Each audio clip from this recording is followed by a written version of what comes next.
My name is Eddie Melvin.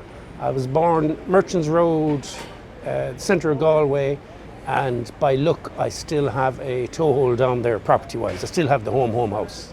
What school did you go to and how was it? I went to St. Patrick's National School, which is close by here. Before that, I went to the Mercy Convent in Newtown Smith, but they only accepted boys from the age of 4 to 7. From 7 to 12, I went to St. Patrick's National School down there, and then I went to the Bish for my living until I did my living cert. There was corporal punishment in St. Patrick's and there was corporal punishment in the Bish. I was naturally a quieter sort of a person, which meant I didn't get the rough end of it, but I did get some. But there are others who got it a lot worse because they came from certain areas of the town and they were bullied by the teachers. That's the only way I can put it.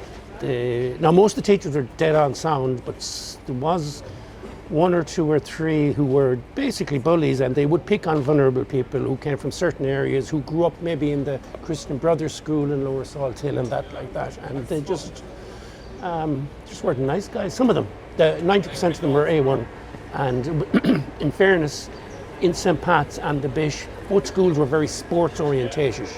And the teachers there put a lot of effort into getting us involved in sports, which when I got older in life I realised the value of. I took it for granted as a child, but they were great for getting you involved in sports, and they were brilliant for getting you educated if you put in the effort, which most of us didn't. But it was good for sports and education, but it was not perfect either. After I did my leaving cert, I became an apprentice electrician and was an electrician up to last July, 12 months.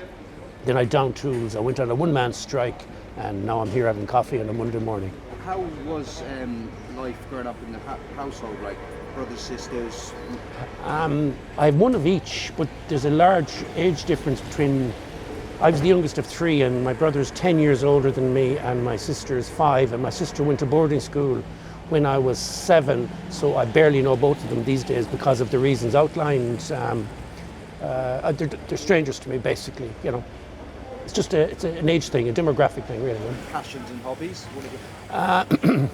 Well, as I said, the teachers in the Bish and St. Pat's were really did encourage people to be involved in sports. But because the area I grew up in, we had no green fields and that, so basketball would have been my passion up to the age of 40. Then I got arthritis, so that and my knees kind of went weak, so my basketball was killed. Around 2010, I quit playing basketball.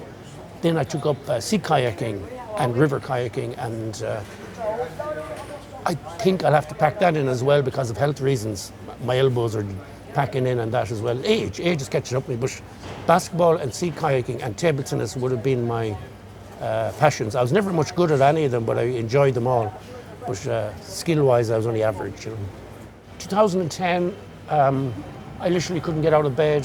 If I did manage to get out of bed, I had to get help getting dressed. Ooh, that was awkward. And I took myself off to the doctor, and they did blood tests, and I was lucky that it showed up in my blood test that the arthritis was in my system, rheumatoid disease is in my system, because you can have it and it not showing up in your bloodstream, which is very difficult.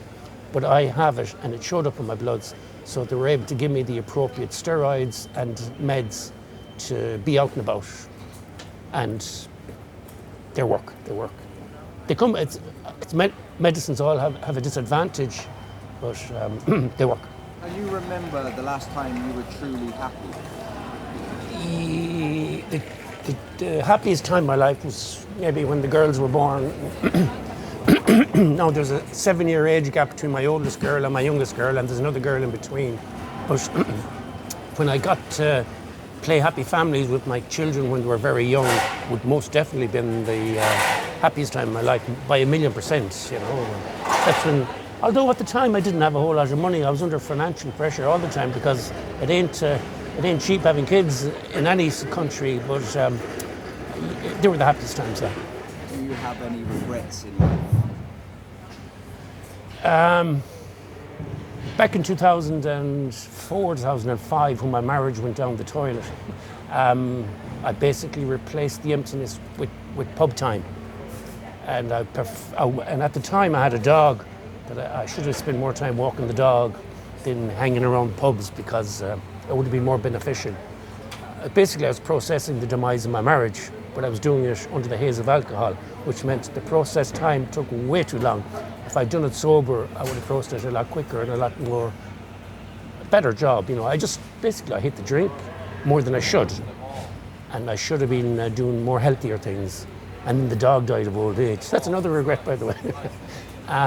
The dog died of old age. It was a beautiful dog, a Labrador. And you know the way Labradors are the most kindest dogs that ever put. They're a little like Izzy, you know, that kind of nature. And yeah, there'd be pretty substantial regret, you know. If you could give your younger self, younger Eddie, one piece of advice?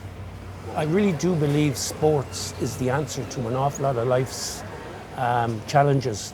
And it doesn't matter what sport, anything that gets you out there, out and about, doing stuff with others, anything is always a good thing. So be sporty, I think for me.